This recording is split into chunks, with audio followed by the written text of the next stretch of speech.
Good evening and welcome to EBTV's coverage of East Brunswick High School athletics. Tonight from J. Doyle Field, football, as the Bears host the Vikings of South Brunswick High School. Hi, I'm Ken Saroka along with Richie Whalen. And Rich, the Bears had a great win against Monroe and they had an opportunity to create some momentum, but last week came up a little short in overtime against Marlboro. How do you think that's going to affect the team tonight?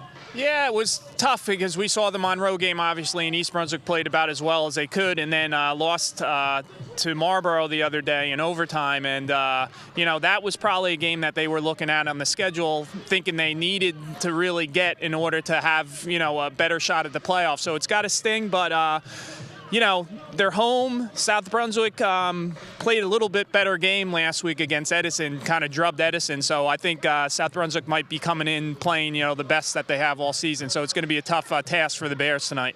But South Brunswick's got 2 losses. The Bears have 3, so it's not like an overpowering matchup here for the Vikings. Yeah, I don't think so. I mean, their schedule has been very tough, South Brunswick, so far. And, the quarterback is someone for South Brunswick could take a look at. Very talented, Josh Leo. And they just have a lot of good athletes. So East Brunswick really has to play mistake-free, get off to a good start like we saw they did against Monroe, and maybe carry that momentum. And for the Bears, what do they have to do? I mean, you played a good game against Marlboro. You played a great game against Monroe. What do the Bears have to do? Yeah, I was a little surprised the Marlboro game that they threw the ball a little bit more. We saw them really successful with Kyle Wiggins and Zaire Jackson. James Scholl had a couple touchdown throws to Alex Cameron. So, I think they're going to have to run the ball a little bit, but they showed that they could pass the ball. So maybe that's something moving forward that they can kind of keep South Brunswick a little off balance tonight. And the Bears have a nice stretch in their schedule. They have home games tonight here against South Brunswick, and in 2 weeks against Freehold, and then the week after that against New Brunswick. So the Bears have a chance to put some momentum in front of the home fans, get some juice going here, and maybe get that elusive playoff spot. Yeah, I think so. I mean, it's one game at a time. Like I said, I think they have to get off to a really good start tonight, and then kind of see how that goes. But like you said, they have I think a favorable home schedule here where if they can get a little momentum tonight, that can carry with them for the rest of the year. And we'll be back with the opening kickoff in just a moment.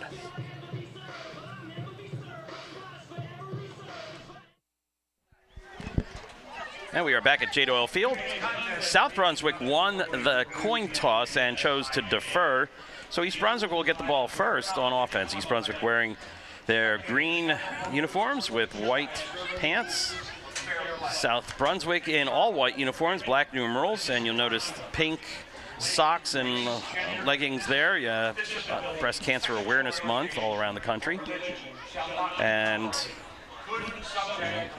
East Brunswick is going to receive the kickoff. South Brunswick won the toss and deferred. So East Brunswick will get a chance to get their offense on the field first and see if they can establish something to start. Bears with 1 win against Monroe, against 3 losses to Piscataway, Sayreville, and last week to Marlboro in overtime. South Brunswick comes in 2-2 in Red Division play.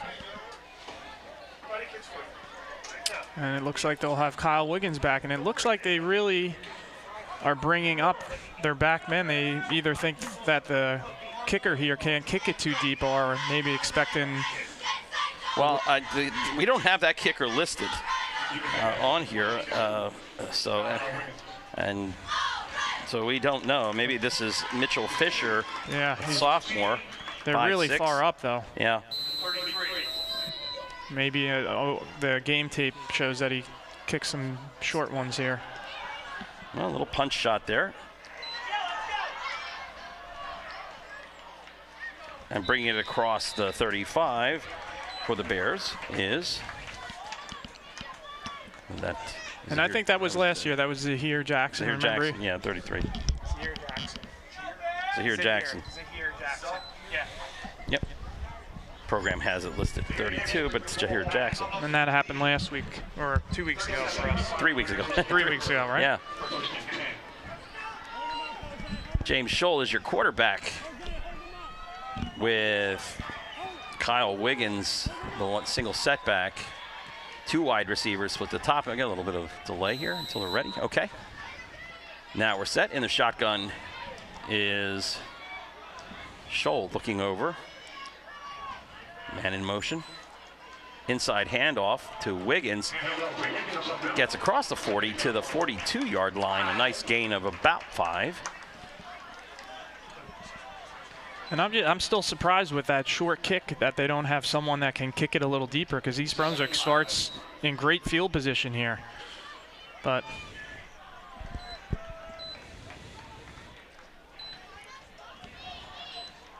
Alex Cameron, number 5. Owen McSweeney, number 2, at the bottom of your screen. Wiggins again, the single setback. Scholl from the shotgun. Turns, rolls, looking downfield. Nobody open, will dump it off. And that's going to be a defensive hold on number 15. Would not let number 2, Aaron McSweeney, get out of his grasp. Either pass interference or a hold. So let's listen in on the call. Our referee, Bill Vazzosi, discussing it with the side judge.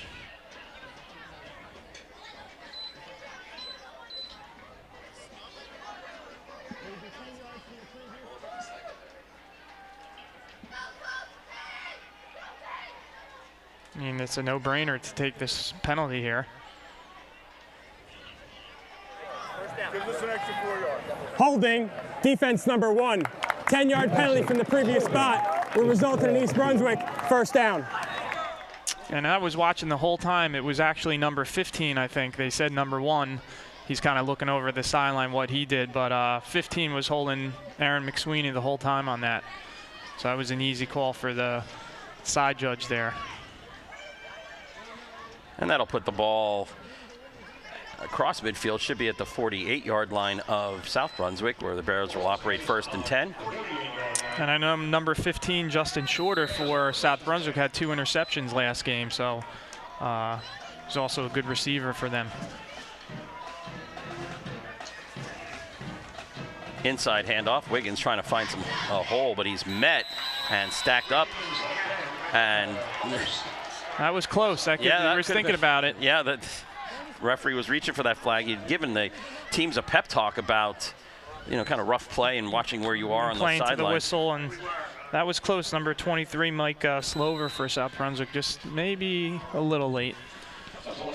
Loss of 4, so that puts the ball back on the Bears side of the 50 at the 48-yard line. 2nd down and 14.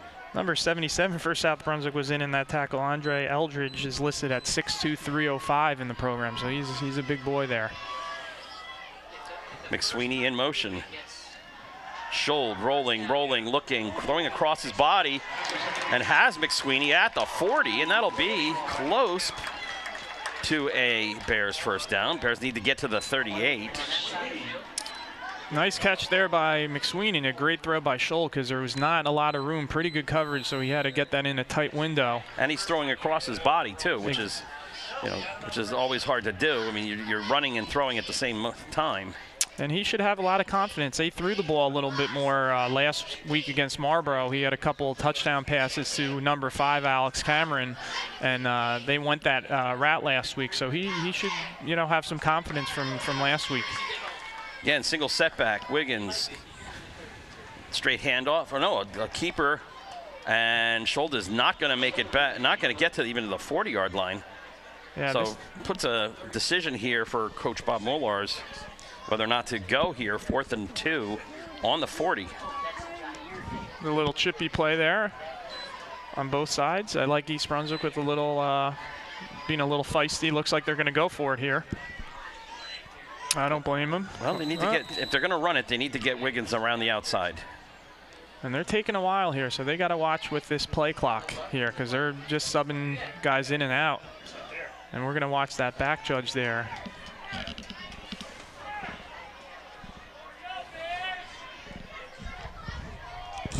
Wiggins. Now you have Jack Solomini going in motion across the formation. Scholl rolling, looking, throwing downfield, in the hands and out of the hands of Cameron. And turnover on downs. Maybe just a little bit high on that, right? Yeah, a little high, and again, running and rolling and throwing. You can't really get set. Right. So with 7:49 left in the first quarter, Bears turn the ball over on downs and give us our first look at the Viking offense. And they always say if you can get your hands on it as a receiver, you have a chance at it, but that was tough. So East Brunswick, a little bit of a gamble, went for it, and give South Brunswick some decent field position here to start. For the Vikings, Josh Lau, 7 back, throwing the deep ball downfield. And coming underneath to break it up is Jack Solomini, double coverage down there along with Alex Cameron. And they went for it there. That's one of their big play guys, number 15, Justin Shorter. Well, that is something we saw a little bit in the Monroe game, the use of that size advantage with the wide receivers on the rather smallish defensive backs for the Bears. But Monroe went away from it and never really exploited that, and so ended up on the short end of a 48-7 score. Second down and 10 for the Vikings. Backs in an eye, and the pitch.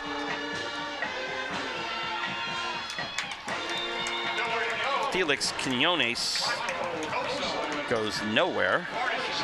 Stacked up at about the 44, 43-yard line, maybe. We'll call it the 44, I think. 44, so it'll be third down and 6. And I never liked that call. I guess you have to keep defensive honest, but going to that short side, you really kind of run out of room there. So big play here for East Brunswick defensively. Had a nice drive on offense, and like to get this South Brunswick team off the field. Trip wide receivers to the top of the screen, single wide receiver to the bottom. Back in an offset eye there. Outlet pass. And stopped, should be out of bounds as they're going to mark him just shy of the 50. So that will result in a fourth down punting situation for the Vikings. And the Bears defense holds as the game was only to the 48-yard line, 2 yards short. And nice job there by number 3, Jack Solomini. Let the guy catch it in front of him and was able to make the tackle. And Lau, who's also the punter, then there's nobody back in coverage. I think that's a mistake on the Bears because this ball is going to roll down to inside the 10-yard line. Yeah. A lot of finger pointing going on in that formation. Yeah, and you can see the coaches aren't happy. Someone should have been back there, so probably wasted another 15 yards on the bounce there. So they're going to have not the same field position that they had last time. So at the very least, at least South Brunswick's flipped the field a little bit on that. But nice job by East Brunswick defensively. And the defense has been playing well. We saw against Monroe, almost had the shutout. And then, I know Marlboro was scoring a lot of points and, held them to 20, and the touchdown being in overtime. So their defense has been playing well. Single setback, Wiggins behind. Ryan Crocco in motion. The pitch to Wiggins, trying to get it around the outside. Wiggins is going to bring it out over the 10-yard line to maybe the 11. And nice kick-out block there by number 88, Ryan Crocco. And Wiggins and a couple others got to hold on to that ball. It looks like South Brunswick is making an effort to really rip at that ball. So when he gets in traffic there, got to make sure to get 2 hands on the ball. Bears were able in that Monroe game to really seal off holes and create wide lanes for the running backs, both Wiggins and Zaire Jackson. Second down and long 7. Scholl turning, running, rolling, looking downfield and overthrowing Crocco.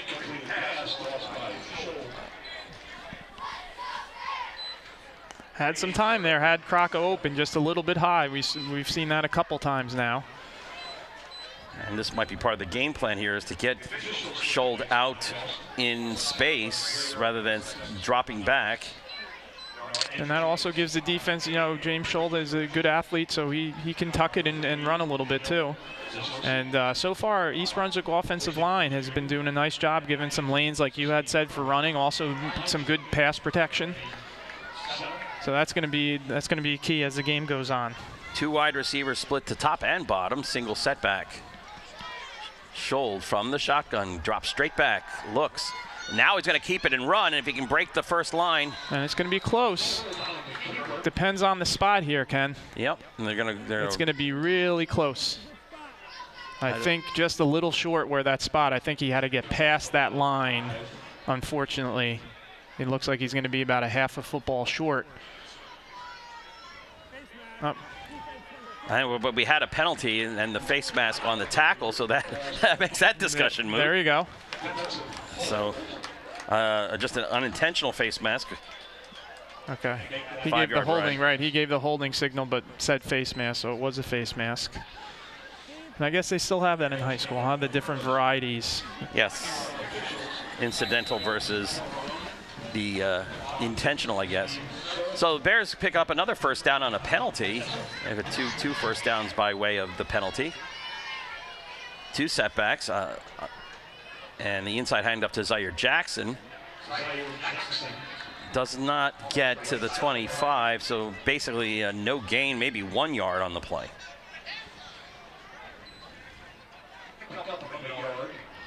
Second down and 9. So let's give some credit to that left side, especially the offensive line. Number 56, Del Barry, and number 62, Steve Kozo, are doing a really nice job, as well as the center for East Brunswick, number 53, Devin Priolo.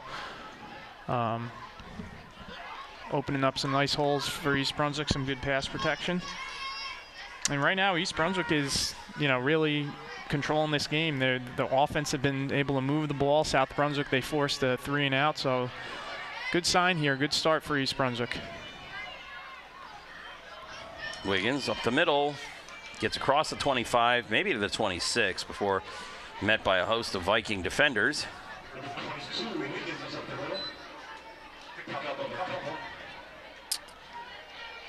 Oh, looks like they're going to give him to the 27 almost. Yeah, almost to the 27.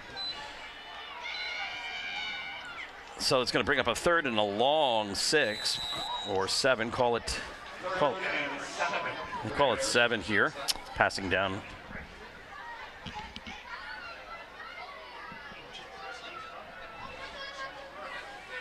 I understand that Wiggins needs some breaks, but I'd like to have him as an option on 3rd down.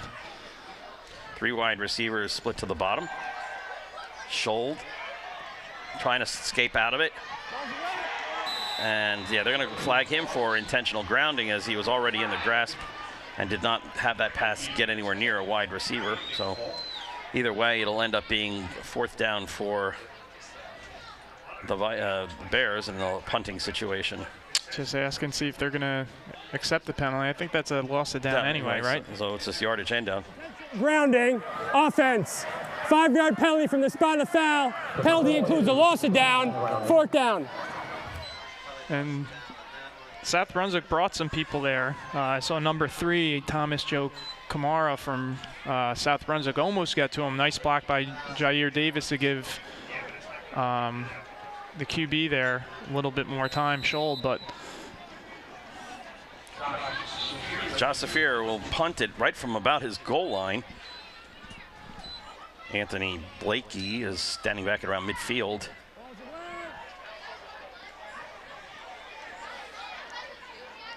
Ball's going to bounce right at the 44-yard line, so South Brunswick now will have excellent field position with 3 minutes and 20 seconds left to go as they take over 1st and 10.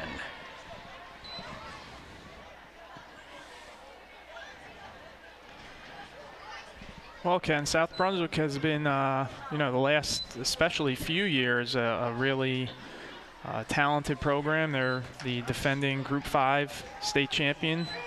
Have had some really nice players go through, Mohamed Sanu being one of those in the NFL. Lau drops quick step.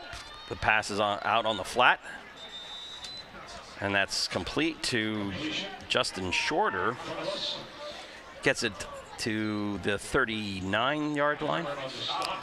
And I think 38. I think that's something East Brunswick might have to live with a little bit, with the explosiveness of some of these receivers and the size of these receivers. We saw it a little bit the Monroe game with the size where, they're going to give up sometimes these 4 or 5 yard routes, and the important thing is then coming up and making the tackle, which number 5 Alex Cameron did. 3 wide receivers to the top of the screen, single setback behind Lau. Calling out signals down the line here. Quick drop back. Again, quick hitter in the seam there. And down at the 25-yard line is Shorter. And I think South Brunswick is seeing that, and I'm sure teams are doing this. They're giving a little bit of a cushion, and I'm not sure if that was an audible by Liao or not, but, you know, they call a nice quick slant. Well, that also means that there's no pressure if you take that 1 or 2 step drop and you're firing right away. You don't have time. And you can kind of see with East Brunswick, they really only have 3, you know, defensive linemen here.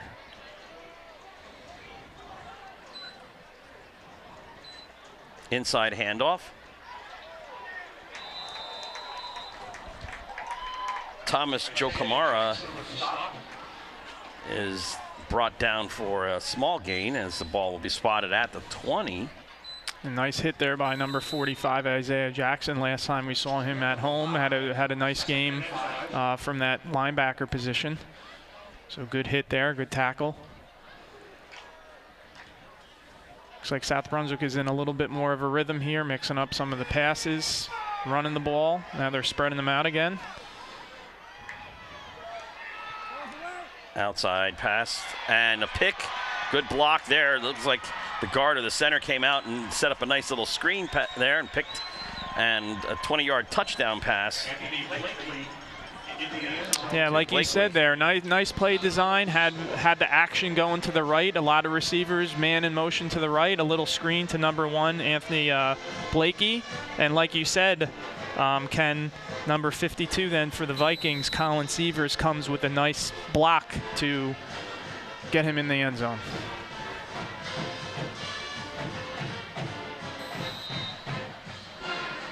And the extra point is good. So our score with 2 minutes and 3 seconds left to go in the first quarter is South Brunswick 7, East Brunswick 0. I'm going to take this opportunity right now, we have some time here, to thank the EBTV technical crew. They come out a couple hours before game time, get all this set up so that they can broadcast East Brunswick High School athletics to you, all 3 sports seasons. And we thank them for their support of our athletics program for all these years. We got the next home game here would be 2 weeks from today, and that would be against Freehold. Right, October 28th versus Freehold. So we have 2 more home games left on the schedule, the 28th and the 11th of November against New Brunswick. And I think that's one thing that, you know, bodes well for South Brunswick as the season goes on, and it's tough to defend if you're East Brunswick here, is that the Vikings do have a number of weapons. So, you know, just kind of looking through their box scores and seeing stuff, it's a pretty well-balanced team in a lot of areas. So, well, Mitchell Fisher, the kicker, little pop fly here to Solmini, who's going to pick it up at the 35. Going to wrap up nicely. Yeah, and the Bears will have decent field position at the 39-yard line. Yeah, I mean, I'm sure South Brunswick's been doing it all year, but you know, you're giving teams some good field position on those kickoffs. You know, teams starting near the, you know, East Brunswick both times has started on their own 40. Cameron splits out to the bottom of the screen. McSweeney and Anthony Torres, 21 at the top. Single setback. Fake handoff. Dump back the screen to Wiggins. Has a block. Downfield, Wiggins going to come across midfield, gets inside the 40. And first down for Bears as the ball gets placed at the 37 of South Brunswick. Really nice play design there. Got the defense going the wrong way, got Wiggins involved, a couple really nice blocks down the field. Number 5, Alex Cameron, with a good block from his wide receiver position. Just really nicely executed there by EB. Isaiah Jackson in the backfield. Zaire Jackson takes it off right tackle and will bring it up to about the 34-yard line. So they brought in a little extra beef there with Isaiah Jackson blocking for the Bears, but only a gain of about 3. And a nice lead block there by Isaiah Jackson. He's doing good things on defense, and also, you know, comes in a lot to block and has been doing a good job of it. And he'll stay in. Wouldn't mind seeing him get a carry or 2 either.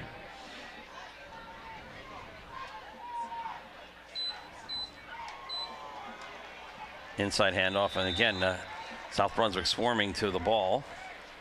And then a number 50 for South Brunswick, Xavier Cargill, is one of their better defenders, so he was in on that play as well. Now passing down here, that play basically no gain. Bears need to get to the 28-yard line for a first down. And this is one of those, another kind of in no man's land here, Ken, in terms of field position. Yeah, a little far out for Josh Saphir to try a field goal. Jackson, Zahir Jackson in the backfield, 3 wide receivers to the top of the screen. Schold now in trouble.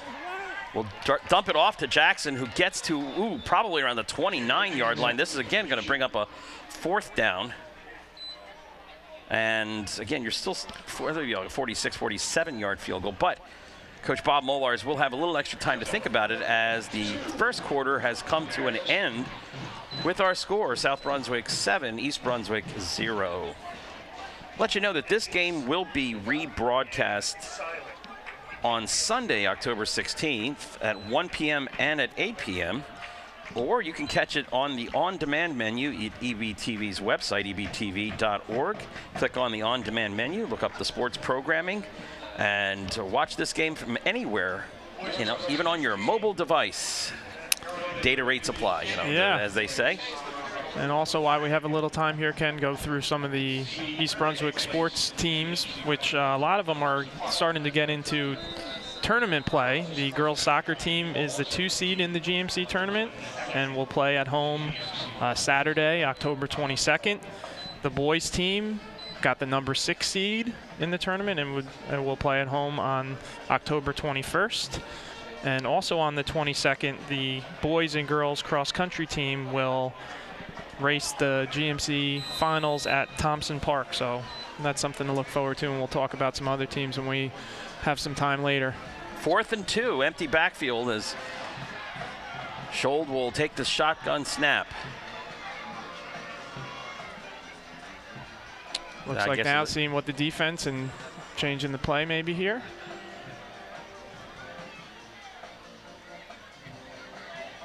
Doesn't look like everyone's sure what they're doing now. They get it off. Little quarterback draw, and that's not going to be enough. That's not going to go anywhere. And for the second time, the Bears will turn it over on downs inside Viking territory. It just doesn't seem to be that kind of lane in there. I would have liked to have seen that go a little bit outside, give Schold an opportunity to try one of those little dump-off passes if he gets pressured. Yeah, a lot of teams do that. They spread out, and depending on how the look is with the defense, they run that quarterback draw. But obviously weren't able to give him a lane there. And East Brunswick, offensively has moved the ball, but they've just kind of got stuck in this area of the field both times. The pitch on the outside, getting about 8 yards there is, looks like number 9 maybe? Cataboo Martin, the 5'6" sophomore. That was number 9. Pickup of about 8. So nice down and distance here for South Brunswick to play with. And like you said, this might be one of those, they might try to get the first down, but this isn't one of those bad downs to maybe take a shot down the field. Justin Shorter to the top of the screen, 2 wide receivers to the bottom. Lau under center. Drops back, short drop. Looking, pressured now. Runs around, looking. And brought down for a major loss. Wow. Yeah, loss of that went from a second and 15. 2. A 2nd and 2 to a 3rd and about 17. So yeah, about 20-yard loss. Yeah, that ball was on the 38-yard line, and now it's on the 23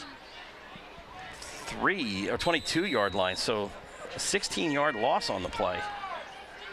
And nice job by Zahir Jackson there of catching him and making a nice tackle and good coverage. And luckily he did, because if he would have broken that tackle, he would have had room to run. A little shovel pass pitch. But running out of real estate there is Felix Quinones. And good tackling there by East Brunswick, swarming to the ball. So defense does a job here. And bring up a punting situation. And this time we do have returners going back, as Lau is also the punter here. You always got to be careful. Not that they're up 7-0 and not in great field position, but with him back there, always got to be aware of the punt. Nice punt there. Booming punt, nice high punt. McSweeney picked it up at about the 25, and we'll bring it out to just over the 30 to the 32-yard line. So decent field position for the Bears. Also want to say number 55, Christian Tarnowski, and number 74, Drew Spahn, are the other members of that offensive line. Have been doing a nice job tonight. The one thing I see with East Brunswick on offense, you see either Wiggins or Jackson in there. I'd like to see them. They were doing it in the Monroe game a little bit, where they have both of them in there because they're both, a big threat. I know they both play both ways, so you're probably looking to give them a little bit of a break. Empty backfield, 5 wide receivers in the pattern. In motion, Wiggins. Ooh. Coming across the middle, and that's a dangerous pass as Crocco gets laid out. Intended for him, a little bit behind him though. Yeah, I think if he maybe led him, he might have had that completion. And Joe Kamari there, number 3, almost with the interception. Lucky that they didn't on that. I like some of the designs of these plays, though, the East Brunswick. They kind of fake that speed sweep there to Wiggins and get the defense to sort of come up to open up that area for Crocco, but like you said, a little bit behind him on that. But keeping the defense off balance a little bit for South Brunswick. Crocco in motion. Inside handoff to Wiggins. Fumbled, and yeah, he left the ball on the ground, and South Brunswick will pick it up at the 37-yard line.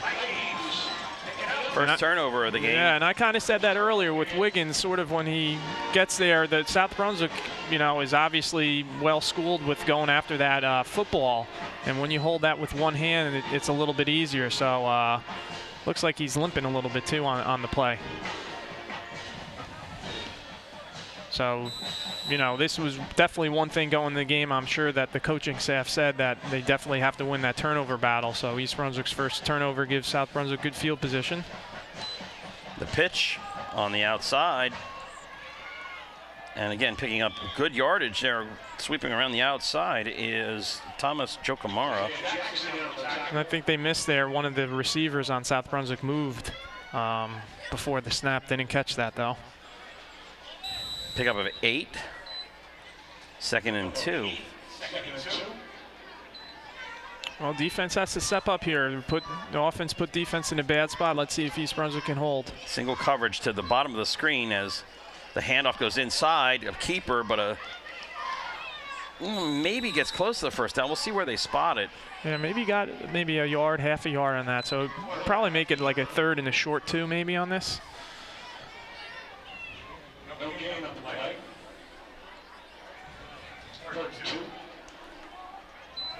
So they didn't really give him much on that, and timeout. Officials timeout on the field here.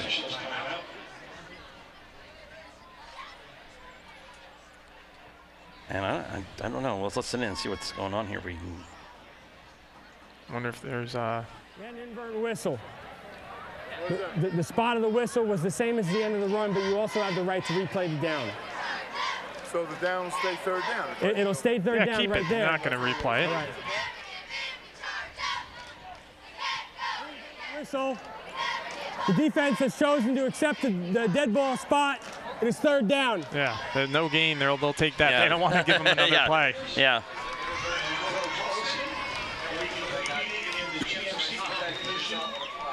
Well, you figured with the kicker for South Brunswick, he looks accurate, but this is way too far for him. So you figure this is 2-down territory for South Brunswick.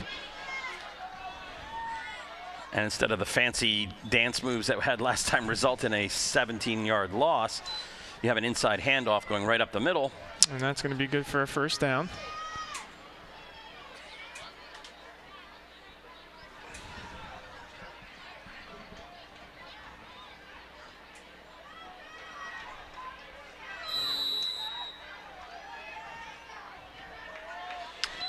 So the Vikings with a fresh set of downs. 2 backs behind Lau. Man in motion. Quick hitter screen on the outside to Shorter. Drags a few Bears with him on that.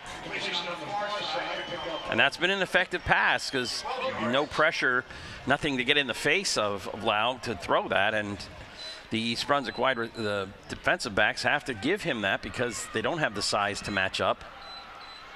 Yeah, and he's pretty impressive looking player there, Justin Shorter, listed on here at 6'4" and 205. He's fast, he's strong. Tough matchup there. Same play.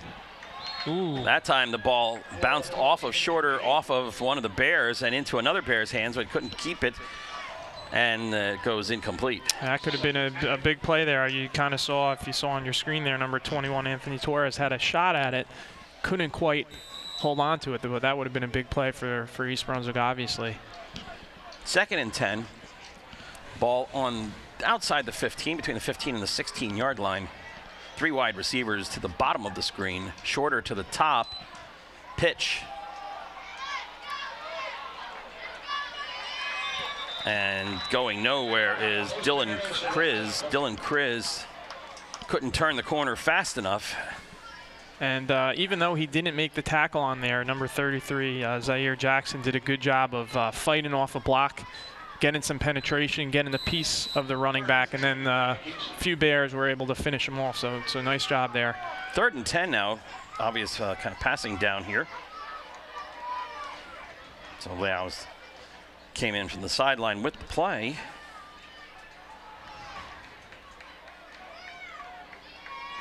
Shorter is going to be to the bottom of your screen, matched up against probably Kyle Wiggins. 2 wide receivers to the top, 3rd one in the slot. Man in motion is Shorter. Overloading that side. I got a guy open. And good once job again, by the Bears. indecision on the part of Lau on a slow developing pass pattern, and he's dropped for an 8-yard loss. And that was number 27, Andre Gambino, and number 9, Jair Davis were there. And now you're out of field position, or out of field goal range if you're South Brunswick, because in seeing the kicker practice, yeah, he's not going to be able to hit that one because you're talking about a 40-yard field goal. He was barely making it from 30. Yeah. And it looked like Liao had a couple guys open on that, but good pressure by the Bears, couldn't get rid of it. And Coach Joe Gorge is going to take a timeout here because and they got to think this through, because the plays that took time to develop just aren't working for South Brunswick. It's the quick hitters, yeah, the slant patterns, the seam routes, quick seam routes that are what South Brunswick has been doing very well. Yeah, and you have to give credit to this East Brunswick defense. They've done a nice job all game. Obviously gave up that one score, but they were put in a difficult position here by the offense with the Wiggins fumble. And, they've pushed South Brunswick back a little bit here. And, this 4th and 18, if I'm East Brunswick, I'm probably looking for maybe something to be thrown up to number 15, Shorter, maybe in the end zone. Obviously, they can get a first down, but looks to me like they have to get, maybe inside the 7-yard line for a first down. So,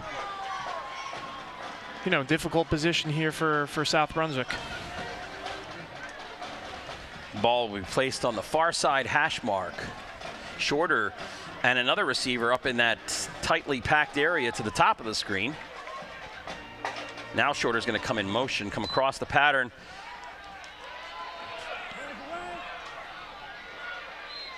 No, did not get it. The back judge had it all the way. Yep, and I think that was, obviously we're farther away, but it did look like low. And well, that man was open, and the Bears did just not get enough pressure on there to disrupt Lau. But fortunately for the Bears, an incomplete pass and a turnover on downs. And I'm just looking, the crowd looks like it's, filled up, especially over towards the end zone over there. Nice night here. It's more of a football weather than what we had the last time we were here, when it was very hot and humid. No breeze to speak about tonight, but a nice fall night here at J. Doyle. I'm Ken Saroka along with Rich Whalen. Bring you all the action of Bears football against the Vikings of South Brunswick. 1st and 10 Bears.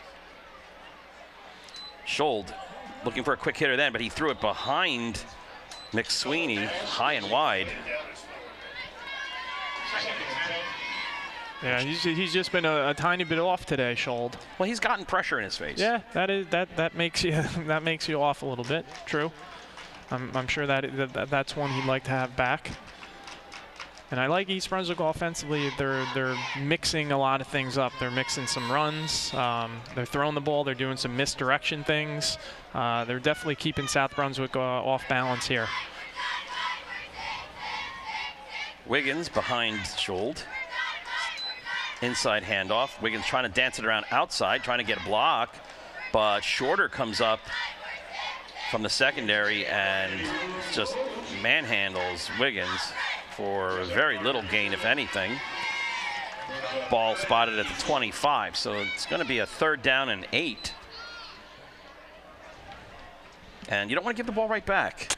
No. Your defense did well. Yeah. Now it's time for the offense to not just chew some clock, but to get some points.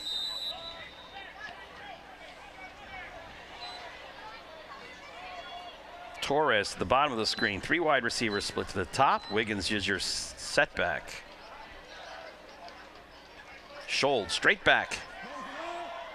Finds Cameron up to midfield, or near midfield at the 46-yard line for a Bears 1st down. Nice throw. Really nice throw. Had some time. Really stepped into that one too, and that was one where he wasn't really rolling out. He was in the pocket, could get his feet set, and you know, threw a bullet there to Cameron, and Cameron did a nice job of going up the field and gaining some yards. So just what East Brunswick needed there. Big play, get in better field position here, keep that South Brunswick offense off the field.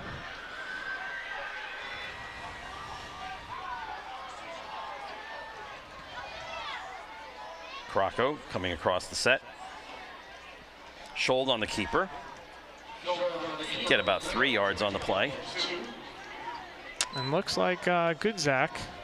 Okay, he's coming in for Crocco, it looks like. Yeah, because I know he played a little last game here. He played a little quarterback against Monroe.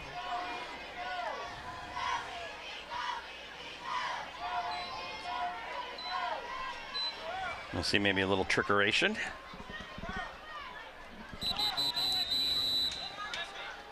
Officials timeout.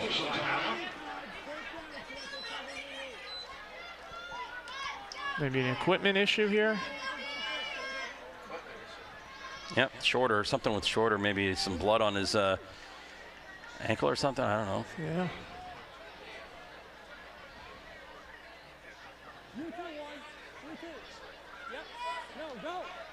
Up. Okay, something with the pants, or saying they have to go off for a play. And a delay of game here. Or an unsportsmanlike, as number 1, Anthony Blakey, was running off the field. I might even if I'm South Brunswick here. Let's hear.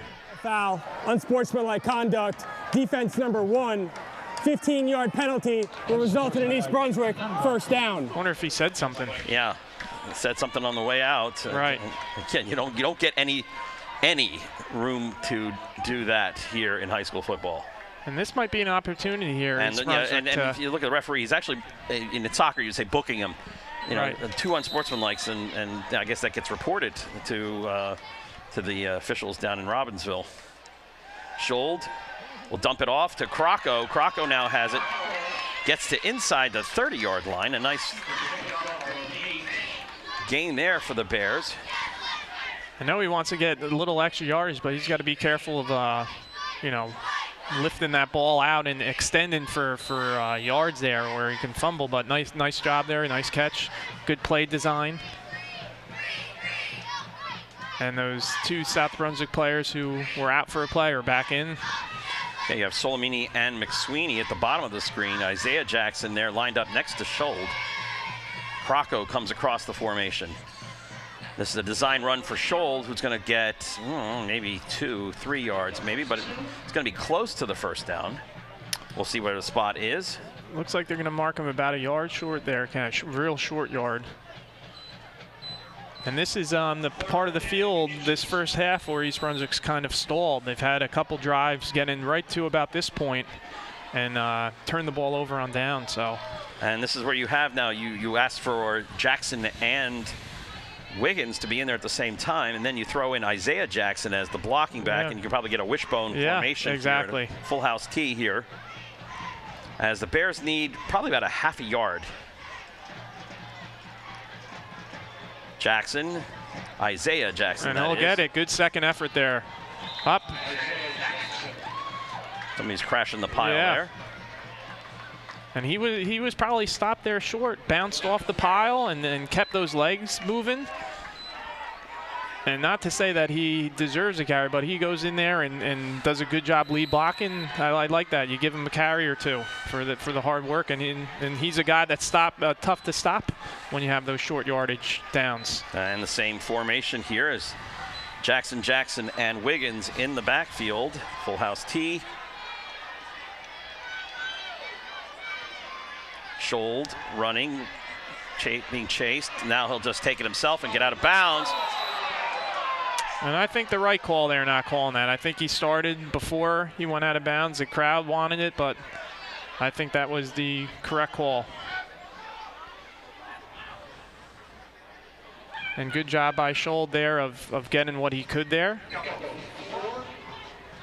2 minutes and 14 seconds left to go. So, nice drive here. The Bears chewing time off the clock, about 4 minutes or so off the clock, but also now at least in range to try something or to try.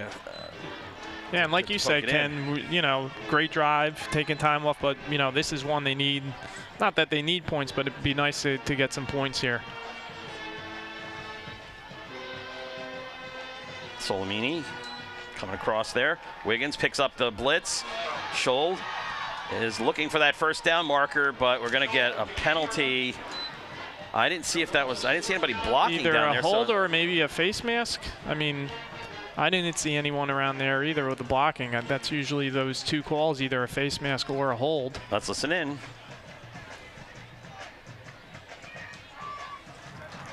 Personal foul, face mask, defense. Half the distance to the goal from the end of the run. First and goal. Well, this is a really, really nice drive by East Brunswick. Mixing in a little of everything, some passes, some big runs when they needed it. And now with Schold running the ball, you have the defense now with another thing to think about. Exactly. Like they went wishbone a couple times and just pounded it up the middle. So they're being physical up front, being physical as a team, and taking it to South Brunswick on this drive. And now they'll have a first and goal just inside the 10. We'll call it the 9. 3 wide receivers to the top of the screen. Wiggins coming across the formation in the slot. Quick, and yeah, they're going to call that an interception. Yes. He just got his hands under there. That was close. Kind of unfortunate there.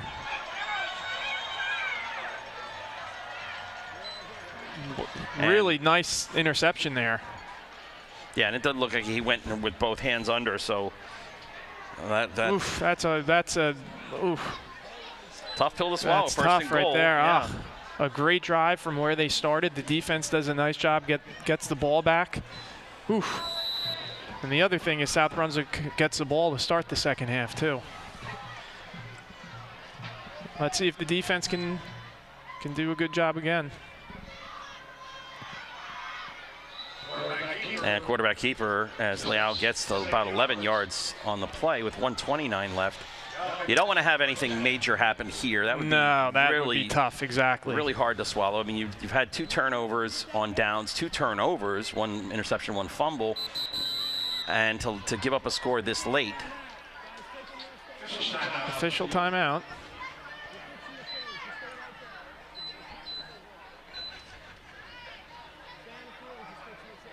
Looks like some equipment for Isaiah Jackson with the helmet. So number 35 for East Brunswick is coming in. That's Kevin Conley. Now, clock is running, so South Brunswick might want to, I don't know what they're looking to do. Don't have great field position. They do have 2 timeouts left.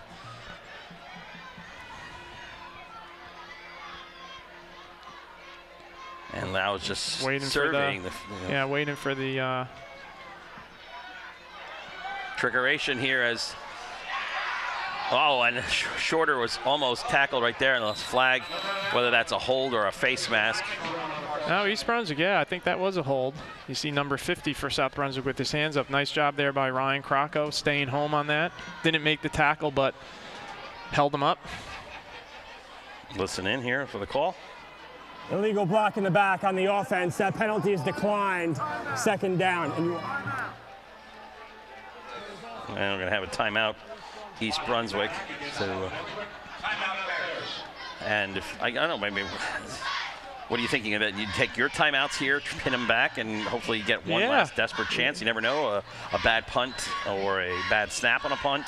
Right, and I guess, you decline that penalty so the down counts. It's still, a 2nd and long. Yeah, I think so. I mean, I think you gotta do that. East Brunswick's, defense has played well. The offense, for the most part, has moved the ball pretty well. Like you said, Ken, 2 times they drove it into good territory and, turned it over on downs, and then they had a fumble that gave South Brunswick the ball in good field position, and obviously this one really hurt where they had a 1st and goal tip pass.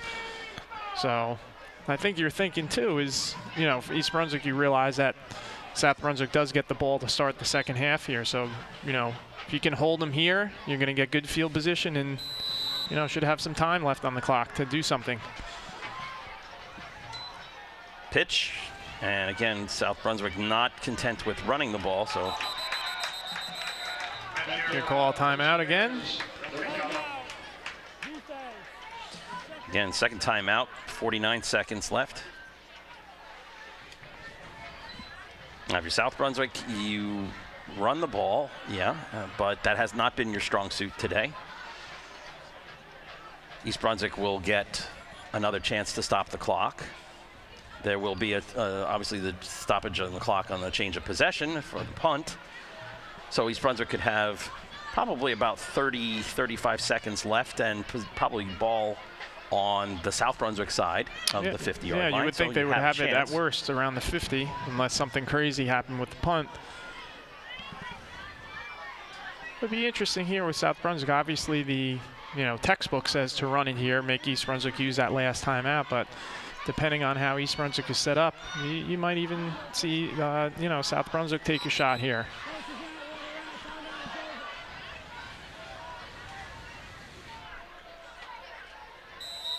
Third down and about 11. South Brunswick needs to get to the 28, just past the 28-yard line to get a 1st down, but I don't think that's on their mind here, although they're in a spread formation. Wide receivers everywhere, but that's going to be an inside hand or a handoff. Oof, that's going to be close, depending on the spot. It looks like he's just, what do you think, just going to be short with that spot? Yeah, I think so. I think there's, he's going to roll a little bit, but be about a yard short. Yep, you're right. Okay, again, so East Brunswick burns their last time out with 36 seconds left. So you just have to hope for something crazy to happen here, a bad snap, botched snap, good return, and at least give East Brunswick a chance. See the huddle there, East Brunswick getting coached up a little bit there, talking about what they want to do here in terms of the, if South Brunswick does punt. Just want to also go over a couple other teams in the fall season. Field hockey team received the 5 seed in the GMC tournament and will go to Metuchen for their next game. Girls tennis team is playing their division games. And the gymnastics team will compete in the GMC tournament on the 22nd of October at South Brunswick High School. Okay, Liao is the punter. You've got Cameron is back around midfield. And a nice booming high punt. Cameron's going to pick it up. He's going to call for a fair catch at the 36. So 7 seconds went off there. East Brunswick's got 29 seconds. The one thing you have to be careful of, I think, at this field position, if I'm East Brunswick, I might, you know, I'm not sure. I might kind of take a knee here. Or I'd be careful. If I had a little bit better field position, you know, you don't want something crazy to happen with only 29 seconds. Now, the one advantage in high school is you do get a first down and the clock stops. You don't have to go out of bounds. So East Brunswick was probably hoping to have a little bit better field position than they do here. So we'll see what they do. Might even see like a draw or something to Wiggins and see what he can get. Well, 3 wide receivers to the bottom of the screen. Wiggins going out. Schultz going to look around, looking, and he's just going to sit and eat it. Nothing developed downfield. South Brunswick dropped enough deep defensive backs in, although the Bears are hustling back to the line here to see if they can try to get something going here. Yeah, I don't think I would just let it go to halftime at this point. And I guess that's what's going to happen here is Schultz not even going to attempt to snap the ball. So our score at halftime is the same as it was at the end of the first quarter. South Brunswick 7 and East Brunswick no score. So we'll be back with second half action in just a moment.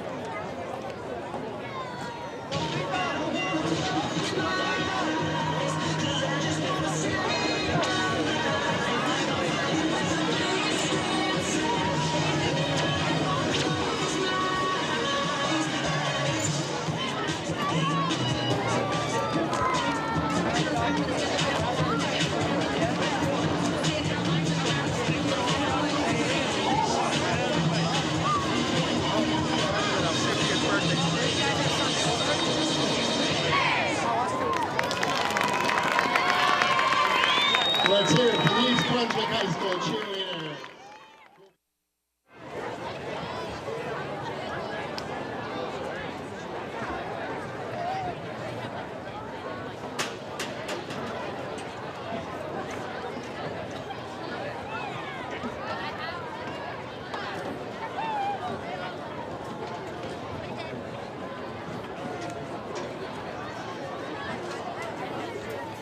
Drum Major Cheyenne Gupta, is the band ready?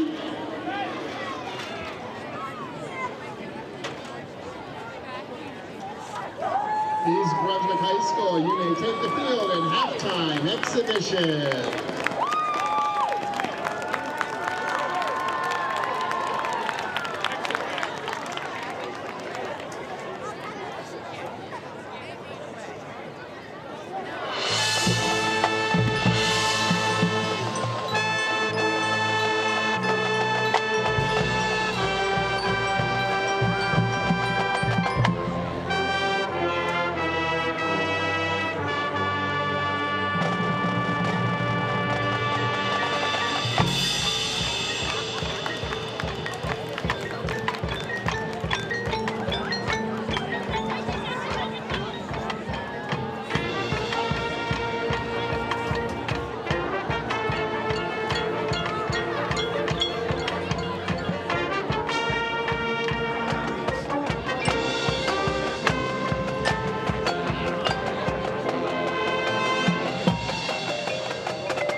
marching band.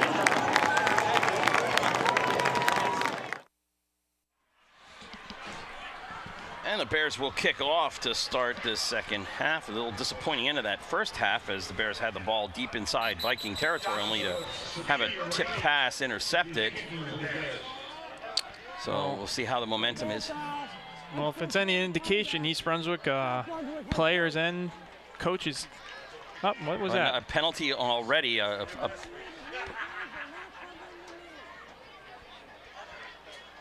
personal foul. He must be saying something. Yeah. What could he possibly be saying right now? Well, I guess that was on Shorter who said something, because now he has to sit. Because number one had one earlier, right? Anthony Blakely had to come out. Okay, so they're going to move the ball up. You know what? East Brunswick might want to think of an onside kick here. I guess you can pin him back, but this is going up 15 yards. So, yeah. You know, if you want to get a little bit risky here, you might, you know, tell him, let's maybe go with the onside kick here. We'll see what they do. I can't imagine what he said at this point. What could he be saying? What could he be upset about? You know, cursing, dropping. 15 got an unsportsmanlike conduct. I guess he said something to the guy. Yeah, yep, 15-yard penalty. So Safier will kick it off from the Viking 45. Now, again, once the ball hits the end zone, it's dead. So if you hit it, it's not like the NFL where it's live until somebody jumps on it. So we'll see what the plan is here. If it's just to kick it right through the end zone and force the Vikings to take it on the touchback, but here we go. And he's going to drill it deep. And there you go. And again, once it gets to that end zone, it is an automatic touchback. So Vikings will take over 1st and 10. if you're the coach for South Brunswick, you cannot be happy right now with that to start the half. And you know what? It might be an equipment thing because he's looking at his pants. So it might not that he said something. It might be just his equipment that you can get called for that, because he was looking to make sure he had off what he shouldn't have on in terms of his uniform. Yeah. So. Well, Justin Shorter is back now after sitting out the kickoff. Liao, 1-2 wide receivers top of the screen, 2 wide receivers to the bottom. Drops back, quick hitter pass again, and Shorter will take it, and he'll get wrapped up almost immediately, but a nice little 3-yard gain. Nice job by Wiggins coming over. Number 9, Jair Davis, had a chance at him, wasn't able to get him, but Wiggins comes over and makes the play. And so far, East Brunswick has done a nice job of keeping the ball in front of them and then coming up and making a good tackle.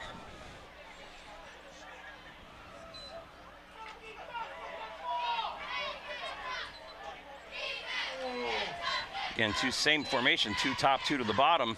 1 single setback behind Liao. Looks like he's changing the play here at the line.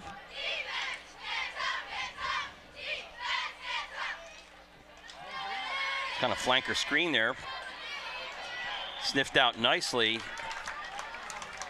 on that outside by Cameron.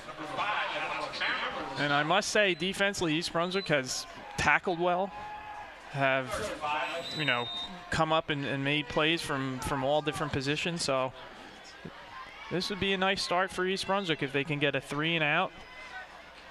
Probably you're going to get decent field position here. So really big play for both teams here. 3rd down and about 5.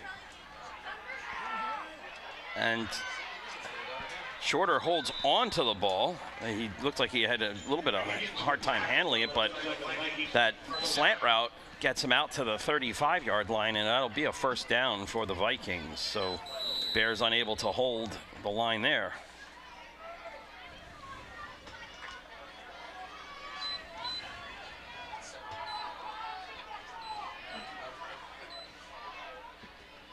Inside handoff. And stuffed for no gain. And Jackson on the tackle, the Jackson brothers. Both in on that tackle. 2nd and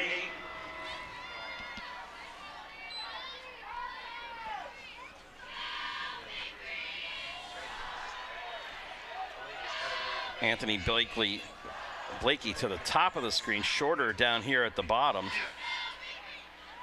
Spin, flanker slip screen there. And again, nice wrap-up tackle by Zahir Jackson. And similar play to the touchdown that they scored on to number 1 Blakely. Well, there they got the block. The guard or the tackle came out and got that block on the defensive back, but that time Jackson fought through it. But it is a gain of about 5, though. And haven't really seen, and part of it is the coverage by East Brunswick, but really haven't seen a deep ball since the first play. It's been all short stuff, and East Brunswick's dictated that a little bit. Missed tackle there, yeah. That's the mixed tackle, and breaking through for a 1st down near midfield. And had a shot there. A couple of guys had a shot, and he was able to break through a couple arm tackles to keep this drive alive. So 2nd, 3rd, and 5 conversion on this drive for South Brunswick. 1 via the pass, 1 via the run there. Not getting big chunks of yard, South Brunswick, but able to keep this drive alive. 2 running backs behind. We have Shorter down here at the bottom of the screen. Inside handoff, and pretty much a 1 or 2 yard gain at most. We'll get across midfield to the Bears 49, so bring up a 2nd and 8. Isaiah and Zaire Jackson on the tackle there. East Brunswick is rotating some guys on that defensive line to keep them fresh. So Tim Goodzak, number 18, coming in for number 82, Matt Bardis. I would be surprised if pretty soon we don't see South Brunswick try to take another shot deep. It's been a lot of screens and slants. Again, changing the play at the line perhaps here. Liao. 2 wide receivers to the bottom. Look, that's. He kept it. He kept it, yeah, and that looked a real sloppy fake, if that was a fake. Or maybe that was just desperation because he was supposed to hand it off and didn't get it off. Yeah. But a gain of about 3. So again, another 3rd down and 5. Got to be careful with that ball handling there. I'm surprised, and I know East Brunswick, the way their coverage is sort of dictating that short throw, but I'm surprised South Brunswick hasn't, you know, number 15, Justin Shorter, 6'4", has a nice size advantage. I'm surprised they haven't, you know, I'm sure at some point they will take a shot deep. Well, here's a perfect chance for that bubble screen to the wide side of the field if Liao can make the throw, and that short drop. And I like him in shotgun a little better. He's already back there and set. Takes a deep drop, looking downfield, has his man, but overthrows Felix Quinones, and Quinones had a step, but Liao just cranked it a little too far. Yeah, get a little bit more air under that. Number 21, Anthony Torres, was a little shallow on that. Got to make sure to keep that depth. He's going to the coach there and making sure that he gets deep enough on that. So South Brunswick did flip the field a little bit here, but the Bears stop him. Another good punt. But a decent return, as that ball is now going to be at the outside of the 20 as opposed to being inside the 10. Yeah, definitely caught it maybe about the 7 and took it out to about the 19-yard line. And that's where the Bears will operate for the first time on offense in this second half with 6:34 left in the 3rd quarter. I'm Ken Saroka along with Richie Whalen. You're watching East Brunswick High School Bears football against South Brunswick. The Vikings coming to J. Doyle Field here and leading the Bears 7-0. And I must say, if you're joining us now, East Brunswick has, you know, played really well defensively. Offensively, have moved the ball, but unfortunately have had 2 turnovers on downs when they've been driving, and, you know, 1 especially turnover that hurt them inside the 9. Kind of a botched handoff there, and Wiggins is going to try to bring it out. Does manage to get to around the 25-yard line, so that's a nice gain out of what almost appeared to be a botched handoff. Gain of 6, bring up 2nd down and 4. And you're hoping maybe Wiggins or Zaire Jackson can maybe break one of those. They do have the speed to do that. I like some of the play calling in the first half for the Bears on offense, some misdirection stuff, mixing up the pass and the run. And Scholl will take it, and he'll get it out close to the 1st down marker. They're going to take a look and see what it is, and the referee is signaling that it is a 1st down. He's taking a look here. I think they might call the.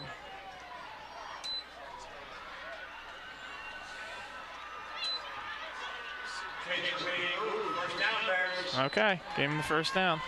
And better hurry up, too, because the referee blew the play in, actually, before the chains moved.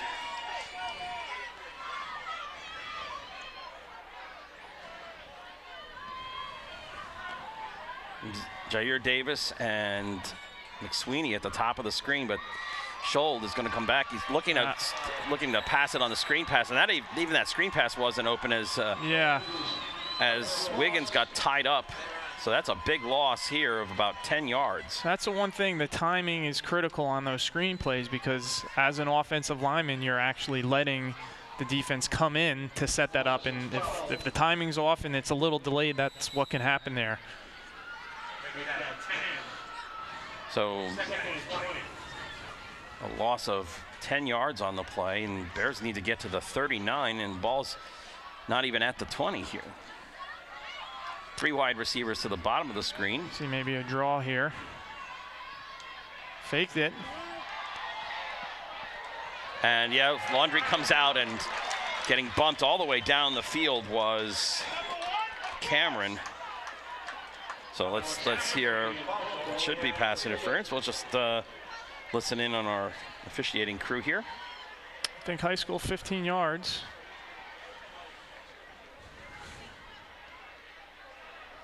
Pass interference, defense number 1, 15 yards from the previous spot, replay second down. So that's going to make it a little more manageable here. So it's going to be second and, I guess, about 6 on this. Not an automatic first down? Not an automatic in high school. Nope. Actually, second and 4. So. And Bears get bailed out there. Yep. And Scholl looked, had a good first half. Looked better, I think, in the second quarter. His throws were better. Was able to run a little bit. Looked like he got in a little bit of a rhythm there in that second part of the first half. Another quarterback draw here. Scholl will get it across the 35 to the 37.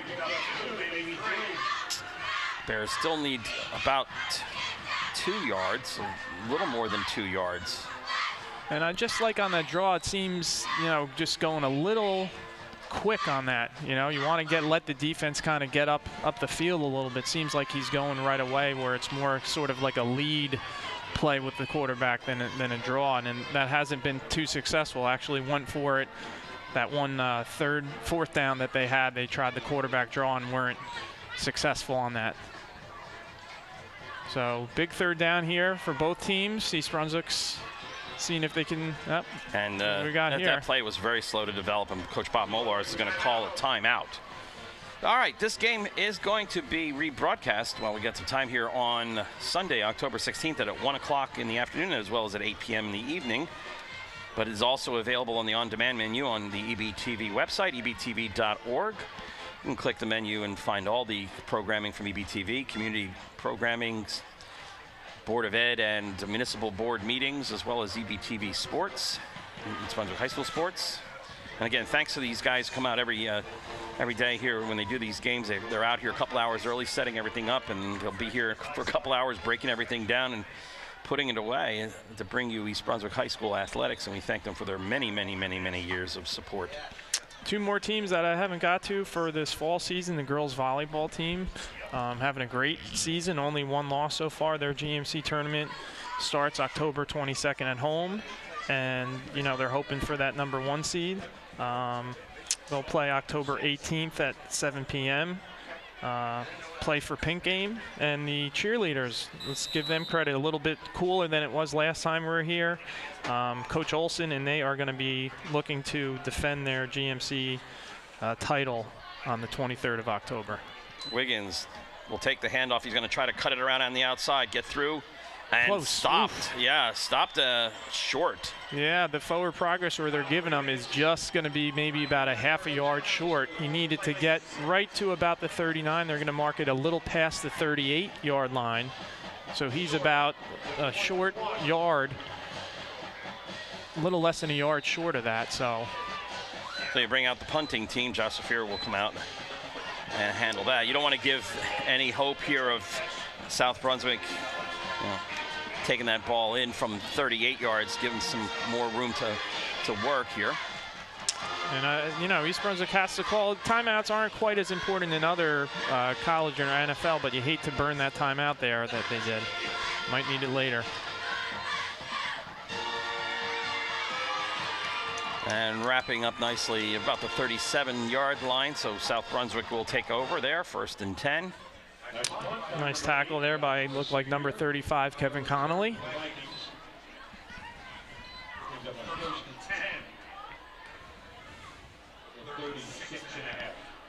Very interesting red division right now.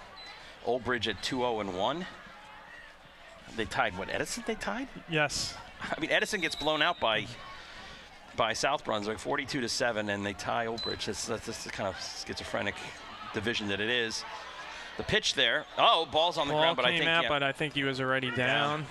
They're going to call him down.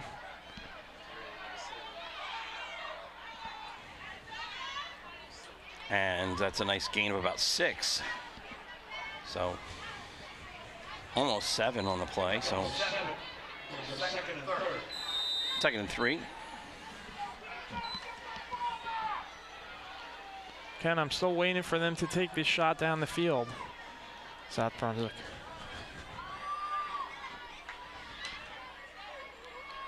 Well, little running play draw here, and Lau's going to take it up over midfield and get the first down.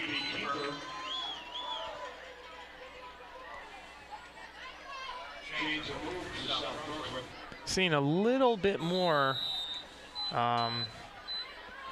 offensive line for South Brunswick, getting a little bit more of a push and giving a little bit more lanes, it seems, here. I know if, you know, a lot of these, both teams actually, but East Brunswick, a lot of these guys on defense are playing on offense as well. So, you know, fatigue is definitely, you know, something to keep an eye on, even though it's not a hot night. And the handoff on the jet sweep there. And knocked out of bounds close to the first down marker as Torres could not bring him down.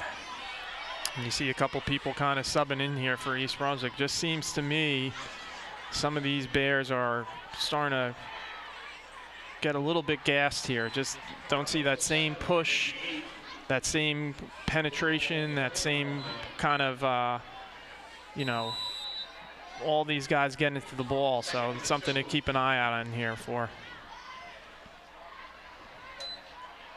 A little flanker screen there and then breaking the tackle and running down the sideline and out of bounds. Well, actually stepped out at the 13-yard line is Katabu Martin. And a couple missed tackles. You didn't see that earlier. Just seems like a little late getting to the ball. So, you know, could be a little bit of both. South Brunswick getting a little bit of a rhythm, but I think East Brunswick defensively is getting a little bit tired here.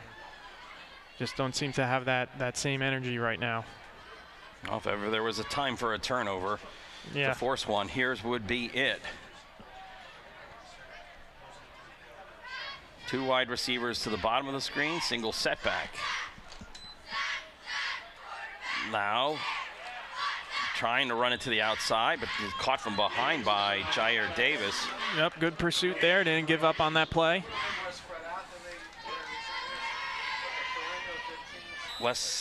Under 2 minutes to go here in third quarter. Number 21, Anthony Torres, came up and helped out on that play as well.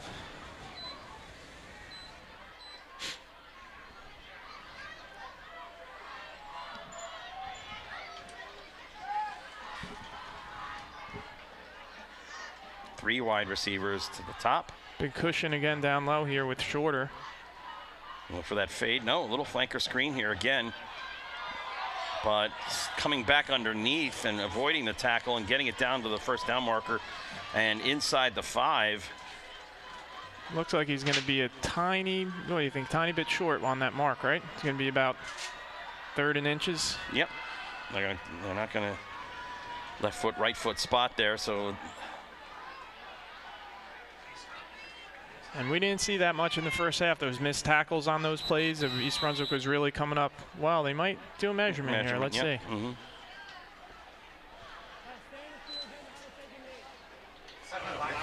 This might actually help East Brunswick a little bit here, give them a little time to take a break. And the athleticism you mentioned, this is a fast team, and they're playing fast. The plays are developing fast. The ones that worked, at least, were the ones that developed. The ones that hurt South Brunswick the most were the rather involved developing pass patterns. Yeah, and a lot of options. Looks like he's going to be short. So, just what we thought. Going to be 3rd and maybe about a half a foot, maybe about a full football length or so. Be interesting here for South Brunswick what they do if they don't make it here. You'd like to go up 2 scores, so you would think they're in pretty good range, obviously, for a field goal. Well, unless this play results in an incompletion, it probably will be the last play of the quarter. In fact, if they don't get this off, it'll be the quarter. Yeah, it looks like they're going to wait. There's no rush here. So as they're walking off the field, they're going to switch sides, and South Brunswick will have a 3rd and half a yard or less with the ball just inside the 3-yard line.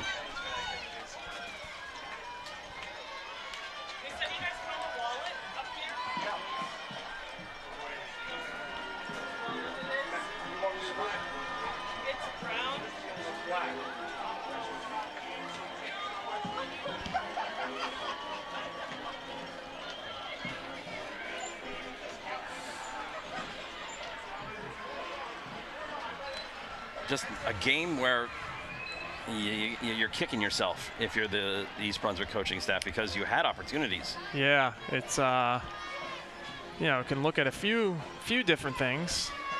You know, it's one of those things too that even on those plays where they got inside the 30, you know, they had those 4th down and manageable, just weren't able to find a play to get it.